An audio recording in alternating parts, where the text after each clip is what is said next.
Eric, what was your game-changing moment in the football game last night? That Patrick Mahomes interception that changed it. That interception he threw, Okay.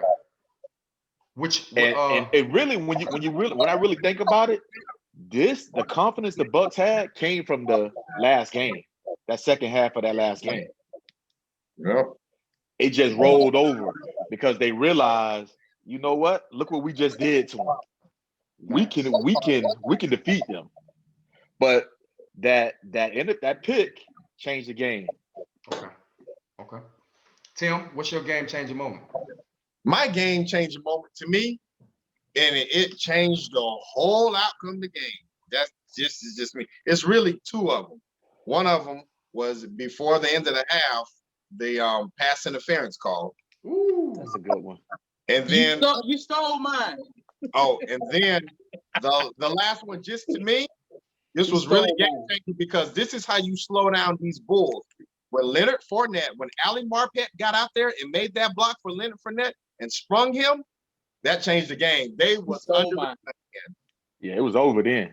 That's definitely a good moment. Theo, what was your game-changing moment for Super Bowl 55? You actually had both of mine. Because definitely Leonard Fournette put the dagger in him. But my game-changing moment, since he've already stated that, would be the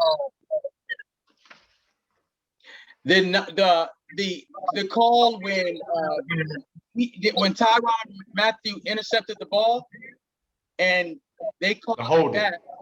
Yeah, that's a good one. And that was key because you could tell. I mean, that was key because like a change of momentum. And they was about to go down the field, I think. So I'll pick that one, but that's not my number one. Tim took my number one. My number one is Leonard Fournette on that 26-yard run. Okay. Yeah, those are all valid game-changing moments, and they did change the game. My game-changing moment for Super Bowl 55 is actually a play followed by a possession.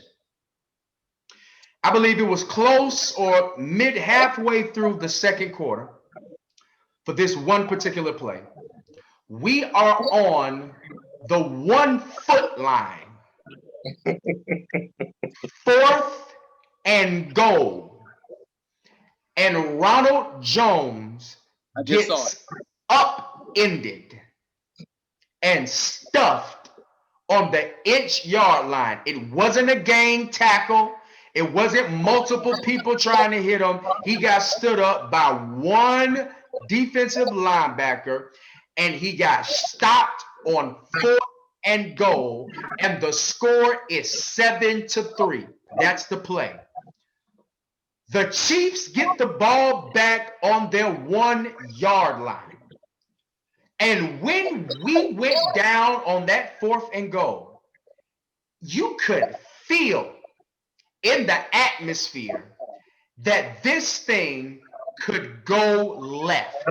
Because by that time in the second quarter, we're all on eggshells because we're like, okay, we know that these Chiefs, once they get started, it's hard for them to stop. And we like, eventually, they gonna get into the end zone. Eventually, they gonna start putting some plays together. And it just felt like after the defense showed up on that 4th and goal, I was like, oh, I'm watching the game with Tim. I was like, oh, here we go. And they came out on that 1st down.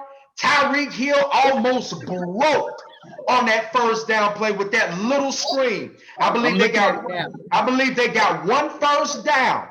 And they are driving. It looks like they're getting ready to drive. But that defense stepped up and forced them to punt the ball. And in my opinion, that was arguably the biggest game-changing moment.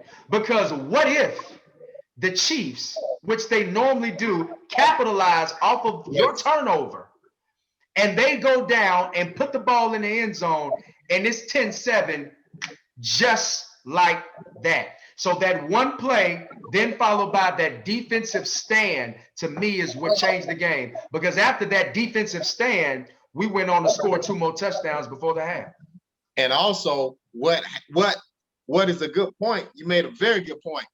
I think now, as I really look at it, the biggest game changer in that game was that 3rd down and 8. Travis Kelce drops the ball. Dropped it.